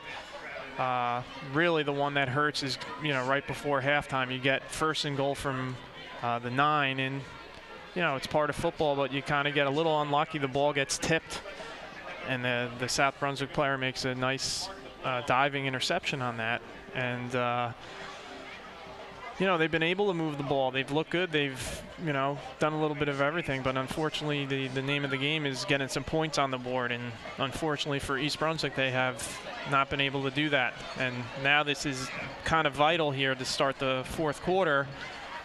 It's a really tall task. You get, you know, the South Brunswick team gets up 2 scores, especially with, you know, a touchdown here. So obviously this, you know, at this point, it's the play of the game here for East Brunswick to be able to stop them.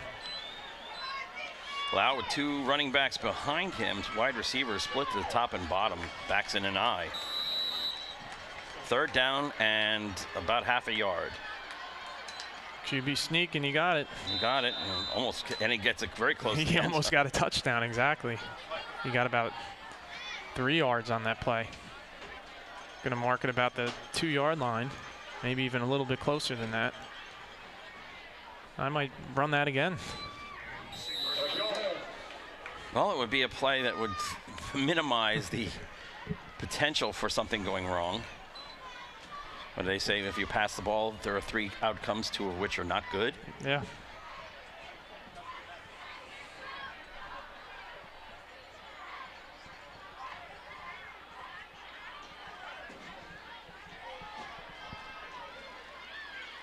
Single setback behind the handoff, and he kept it. Yeah, he kept it. Fooled everyone. No one saw where the ball was there. And Lau takes it in from 2 yards out, and there's a flag. Might be some taunting. That's going to be a dead ball, though. Score should count. Let's see.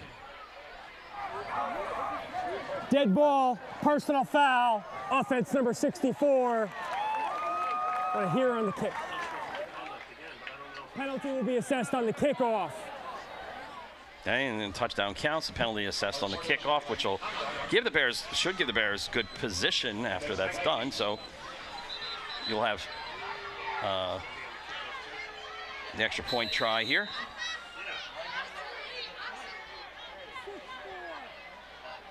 And South Brunswick's kicker, which we believe to be Mitchell Fisher, sophomore.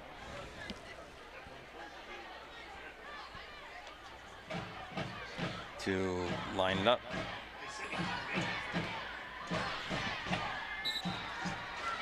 And it's good. And South Brunswick takes a 14-0 lead on East Brunswick.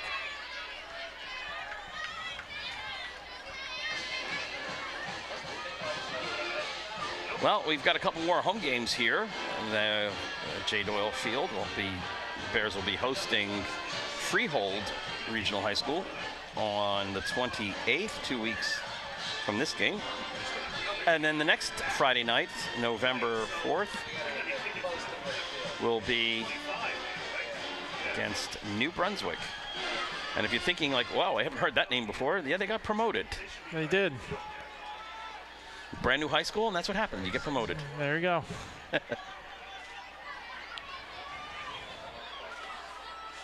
Well, East Brunswick will have a little bit of an advantage here with that penalty moving South Brunswick back. So you would think, you know, South Brunswick to start, this kicker does not kick the ball very far. So you think they would catch this ball somewhere around their own 40-yard line, I would assume. Well, So it looks like there's going to be a different kicker here. Somebody else is coming out, not Fitch, not right, this is Mitchell Fisher. looks like Evan Subi. So somebody else gets a chance here to kick it. Bears, again, should get really good field position, barring something absolutely insane with this kickoff. Okay. And, well, they didn't really take advantage of it. 40-yard line's good, but it could have been better. No, it could have been better. Didn't seem, he kind of went back for that a little bit. Zaire Jackson didn't really have great momentum. What it might have been better to let Wiggins kind of come up and get that, but still have decent field position. Ball at the 39-yard line, and Bears will take over in desperate need of some scoring here. So you can kind of assume that this is 4-down territory, because you're not going to get many more opportunities with 11:18 left to go in the fourth quarter to put points on the board. 3 wide receivers to the bottom of the screen: Torres, Solomini, and McSweeney. Schold will keep it and gets about 3. This might be time for East Brunswick too. If you have this play you've been practicing, you know, trick play or something that you haven't shown South Brunswick yet, this might be right around the time that you want to use it. Not that, you know, you have to be so desperate here, but this might be the time to give it a shot.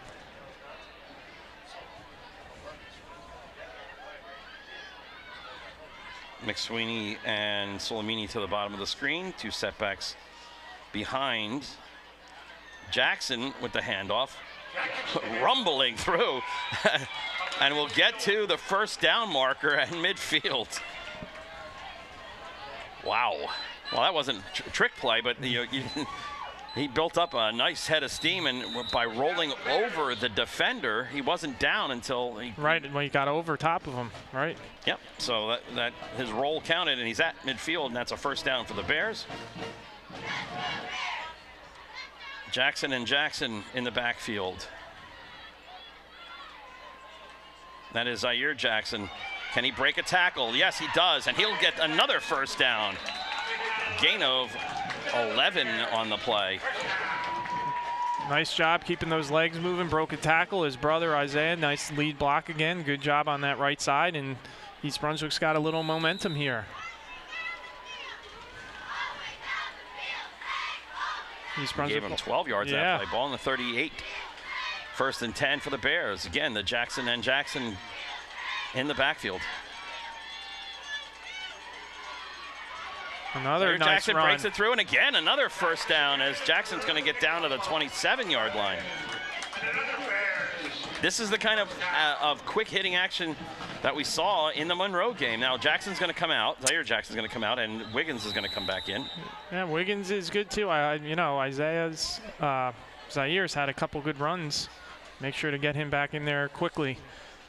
He's in a little bit of a rhythm, breaking some tackles, showing a good spurt there. And he should stay close to coach, get him back in there soon. Wiggins goes in motion. Oof. That is a recipe for a clothesline disaster. Yeah, I was even worried for the int. I could see that up here early. I'm reminded of Chuck Bednarik laying out Frank Gifford. Yes. And that was close to that. I mean, just... I think East Brunswick might have outthought themselves a little bit there. You know, they've had success running the ball there. A few possessions, you do want to keep the defense honest there, but, you know, tried something different. Obviously didn't work on that down. 2nd and 10. Schold will take it. He's going to get the first down or come really close to it as he gets inside the 20. And he's working off that left side, which has been good for the last couple of plays here. Isaiah Jackson checks in.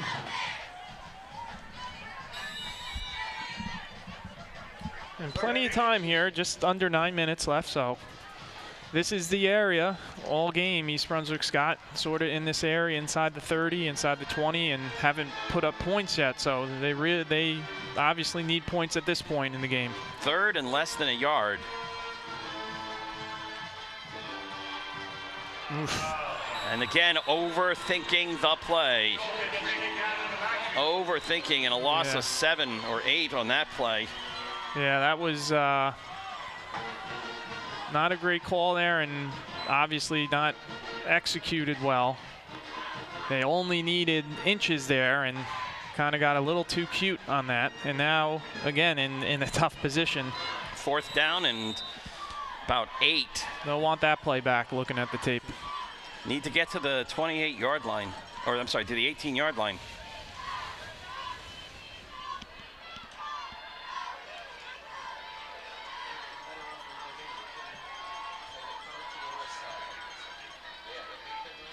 Schold drops back, pressure coming. Tipped. And he wasn't. And the tip, and McSweeney went down for it. Or was that yes, Solomini? Solomini had a chance. I thought he had it, actually. Must have just went through his hands. And for the 3rd time within Viking territory, the Bears turn it over on downs. And I think you got to look back at that 3rd down play, 3rd and inches. You had Isaiah Jackson in there. And he showed earlier he ran a 3rd down play and got it with the 2nd effort in the earlier run on that down. And I'd feel pretty confident having him go into that pile. Well, East Brunswick defense needs a stop. And quickly. Can't have a prolonged drive here. But a gain of 6 or 7 right up the middle as Javon Palmer takes the handoff. And the clock is on South Brunswick side right now. I think you're going to see a lot of runs. They want that clock moving. I think you're going to see them also. I think you're going to see quarterback Josh Leo look at the back judge and wait for the count, the runoff of the last 5 seconds before they snap the ball.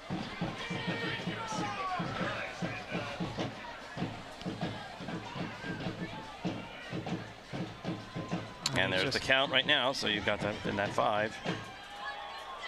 Quinones with the ball. And just going to probably be about a yard short. So nice tackle there by the Bears. Actually, a little more where they're marking. I thought he got a little bit farther than that. Well, I guess it'd still be about a yard short. Yard or 2. Looks like he has to get to the 36, past the 36 here.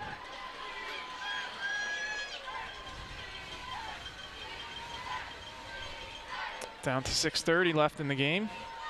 Big 3rd down. East Brunswick needs to get their offense back on the field. You've got basically 9 men within 5 yards of the ball. Lau keeps it on the ground. Ball is on the ground. Yeah, they gave him a generous spot there. Well, they're not going to give him the spot because the ball came out and the side judge is marking it back where the fumble was recovered, so they are going to lose ground. It looks like the one guy that was here marking it where he went down initially. It looks like he's marking actually for a 1st down. They're going to say he was down at that spot, and I think he just needed to touch that. They're having a discussion here, though. Oh, they're changing it now. Yeah, the ball did come out. So a 4th down for South Brunswick. And a bad decision there by Liao. I think he should have gave that ball up. And he kept it instead, and obviously was not the right decision.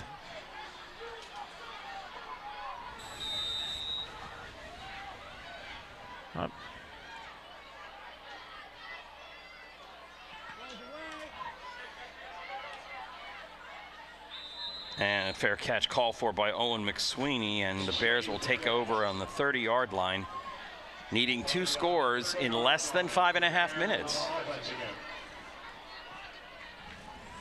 This is,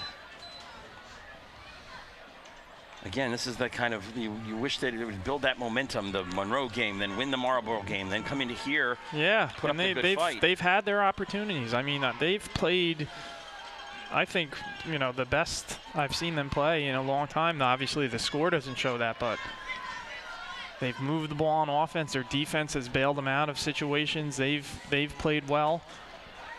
They've got a little tired, I think, in this second half, which, you know, has hurt them, I think, on that scoring drive by South Brunswick. You could sort of tell there, but come up with another big stop when they needed it. And East Brunswick, just in those big situations, has not been able to get that first down or get that score when they needed it. Torres in motion. Schold straight back to drop. Running around. And that might. Well, that's gonna.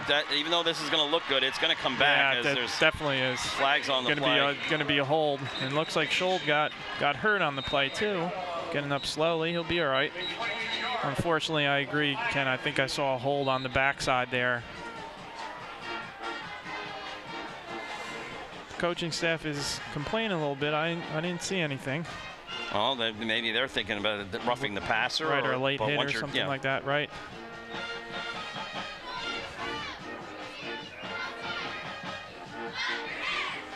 Well, let's hear what the call is.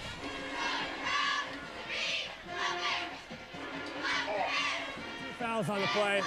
Illegal hands to the face. Defense number 1. Holding. Offense number 74. The penalty's offset. Replay first down. Okay, so not as bad of an outcome, but illegal hands to the face, number 1. And so they'll redo the Bears, right. So. They'll redo the play. All that did was waste 12 seconds off the clock, though. Right, true. Didn't really, the weird play there, because Schold was looking down the field, but looked like a couple receivers weren't really even in a route.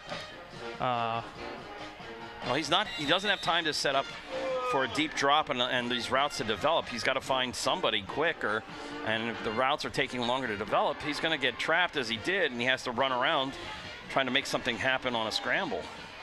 Okay, 3 wide receivers again to the bottom of the screen. 1 to the top. Protection holding. Oh. Had Solimini at about the 39-yard line, but overthrew him.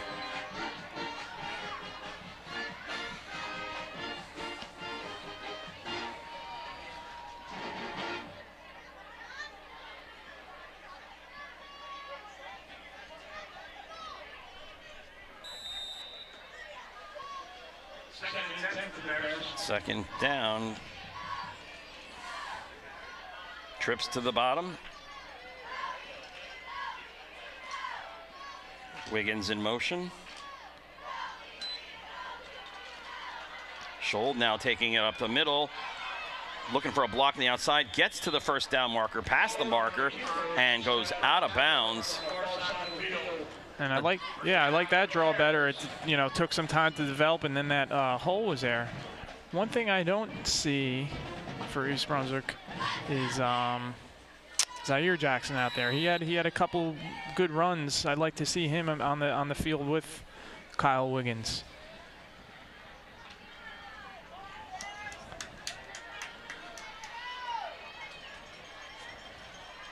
The clock is stopped here. 5:06 left. East Brunswick needs a score. Schold rolling, pursuit coming. He's got to get rid of it. Throws it in the direction of Solimini, or McSweeney, and incomplete. Good backside pressure there by the Vikings.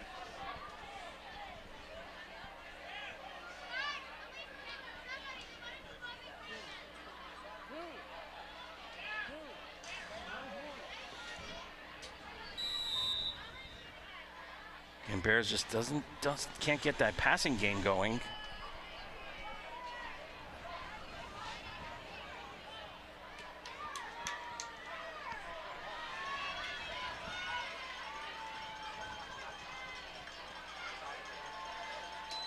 Scholl straight back to pass. Looping it downfield. Oh, and beautiful pass, well defended, and McSweeney just couldn't come up with it. That was a beautiful arcing pass. Yeah, it was a nice pass. Gave him a shot there. Number 3 for South Brunswick there, Thomas Joe Kamara, kind of batted at it. Thought he was maybe going to try to make a play on the ball.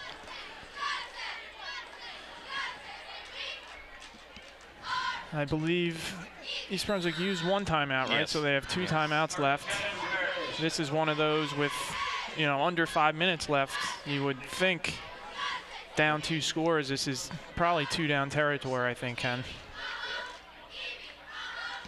Just don't think you have enough time to get 2 scores. Maybe the reason why you don't see Wiggins and Jackson in there is that Wiggins is being held in the block on these pass patterns for the most part. Okay, a little misdirection.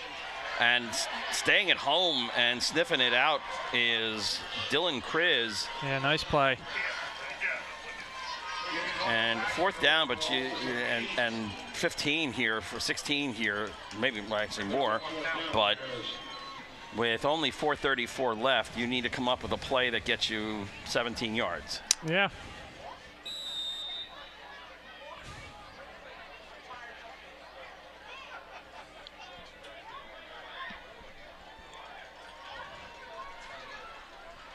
Clock is running here too, so going to be under 4 minutes when they get this play off.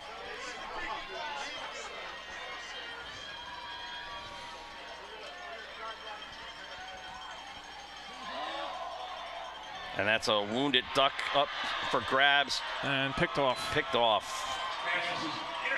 Thought for a minute there perhaps that Alex Cameron could wrestle it away by the time he hits the ground, but nope. It is the 3rd turnover of the game, 2nd interception of the game. And South Brunswick will take over with 3:58 left to go at their own 32-yard line. And I think, Ken, in addition to the 3 turnovers, the 2 interceptions and 1 fumble, I think there's been at least 2 turnovers on downs. 3 turnovers on downs. Okay, so, that's not officially a turnover yet. You are giving the ball back to the other team, so.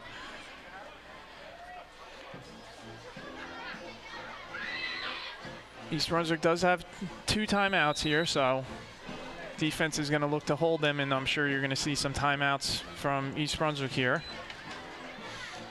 Handoff sweep and breaking through. Getting the 1st down up almost to the 45 is... That's Cataboo Martin.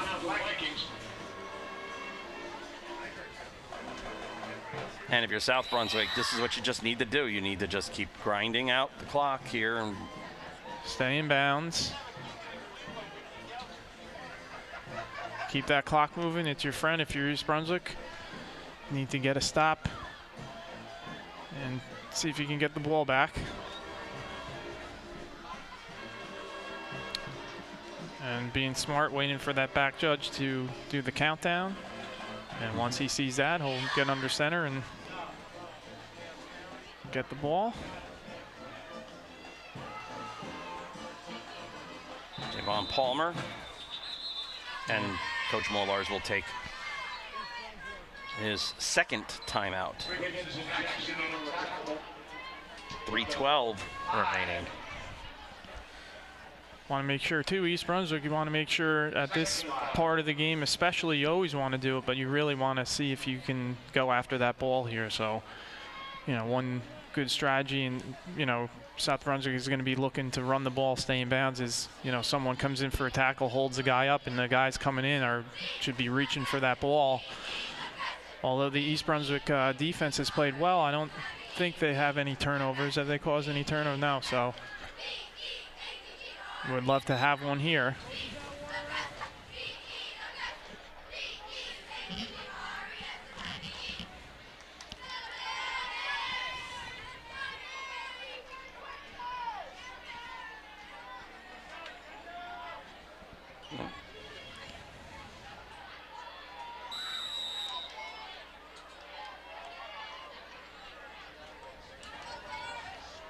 Now under center.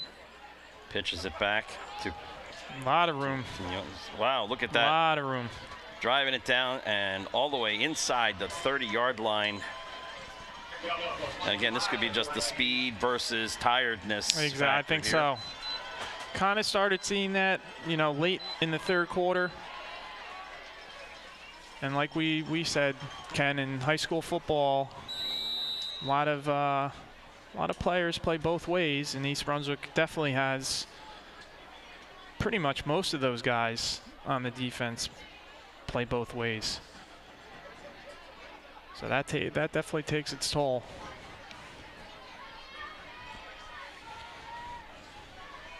Now waiting again for the official to signal the time count.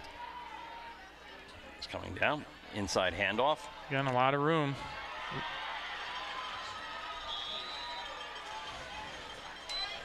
And again, a first down stops the clock briefly, but now you're talking about being now at the 13-yard line.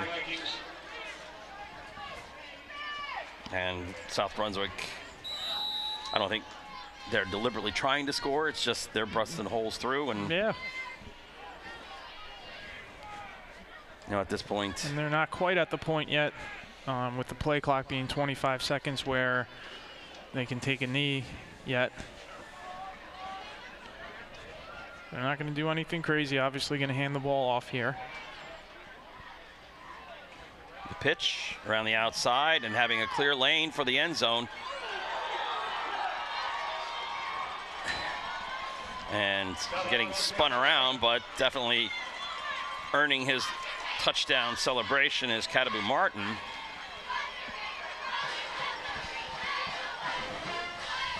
And South Brunswick's going to increase their lead. And don't know exactly what's going to happen in terms of, you know, East Brunswick getting a score or something like that, but definitely the way the game went, to me, not a 21-0 type game. Going to look at it that way when people pick up the newspaper in the morning and thinking, you know, comfortable 21-0 victory by South Brunswick if it does stay that way. But, you know, the way East Brunswick played, you know, they definitely had opportunities. Just weren't able in the big, you know, big plays, big fourth down plays to keep the drive alive. You know, red zone opportunity, getting inside the 20, a couple turnovers that weren't good, a couple turnovers on downs, and you know that's what it comes down to. You know, you see that in all levels, college, NFL. You know, teams moving the ball well, things like that, and some teams they get in that red zone area, and you have to be able to come away with points. And East Brunswick, unfortunately, tonight was not able to do that. And then, like we talked about, I think they kind of wore down a little bit as the second half went on. And give credit to South Brunswick, no turnovers for South Brunswick. Played, you know, except for a few penalties, but you know, played a solid game. Nothing spectacular. Kind of just grinded East Brunswick out a little bit. Kickoff to Wiggins. And Wiggins gets stacked up on 27-yard line. Minute 50 left to go.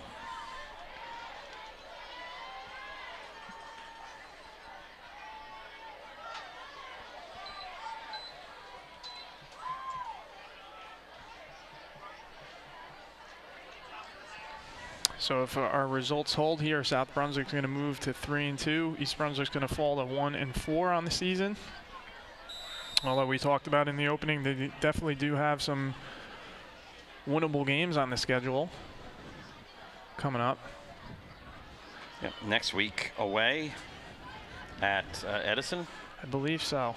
And then home here to Freehold and home to New Brunswick before the state playoff or consolation game.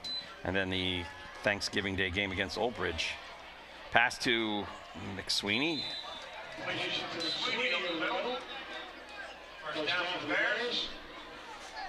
And then first down. They had a close loss last year to Edison. I believe it went triple overtime that they lost. So.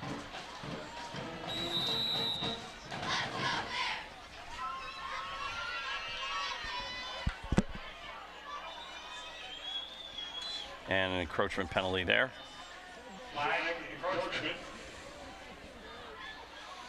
So 5-yard penalty.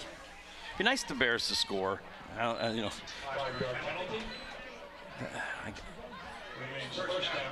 Put something on the board, even if it's late like this, just to get off that 0 number. Schold rolling, looking downfield, plants, fires, throws. Complete cross midfield to the 48-yard line is Cameron. Cameron gets drilled. Yeah, took a big hit there. He's a tough kid, though. Good clean hit. Down to 1:15 left. Schold fires, complete. Try to get out of bounds if you can. Well, get the first down. Stop the clock. Just as good, almost as good. 35-yard line to McSweeney. South Brunswick in definitely a big prevent here. Not rushing too many guys. Have about 7 guys back in some type of coverage here. So East Brunswick has taken what the defense gives them.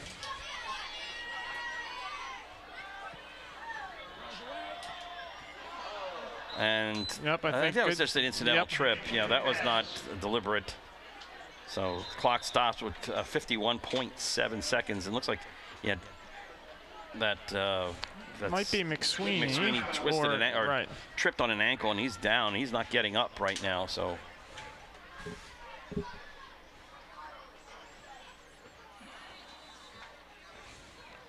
Didn't look too bad, but like you said, it might have been just an ankle where it got rolled.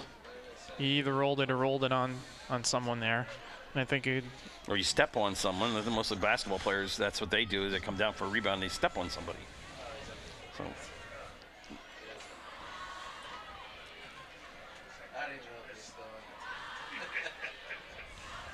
Just want to make mention also that October 28th is homecoming. Please remember to you can bring a non-perishable item. They're hosting a McFoods drive to MC. McFoods make it sound like we're going to the Arches. Right. MC Foods, Middlesex County, I'm assuming there. And there's also going to be this year on October 28th for homecoming and alumni dinner for $10 a person in the cafeteria at 5 p.m. And that is going to serve, to get people together, but also as a fundraiser for the Athletic Booster Club. So if you're listening out there and you can make it, you should do so.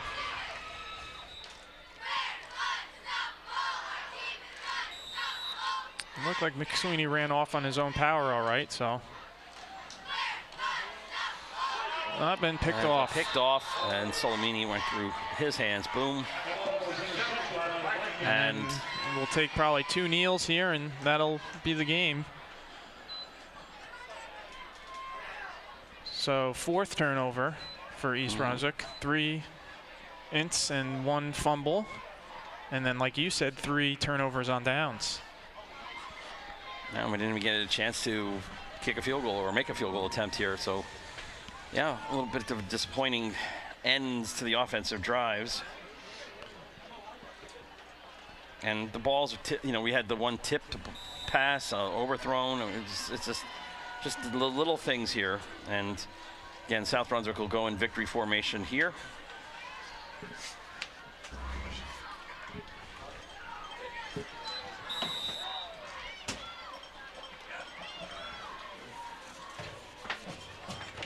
Clock winding down to less than 40 seconds. So it'll be one more kneel down here. And like we said earlier, East Brunswick goes to 1-4 on the season. South Brunswick raises a record to 3-2. With the hopes to once again get in the playoffs and make some noise and potentially defend their sectional title. And looks like they're going to be fine, I guess. They're going to. Yeah, this is going to let the clock run out here. So And that is the ball game. Our final score is South Brunswick Vikings 21, the Bears of East Brunswick 0. We again like to thank the technical crew, the EBTV technical crew, for coming out and setting up and doing a wonderful job supporting East Brunswick High School athletics. For Richie Whalen, I'm Ken Saroka. Again, our final score is South Brunswick 21, East Brunswick 0. Have a good night, good weekend. We'll see you back here at J. Doyle.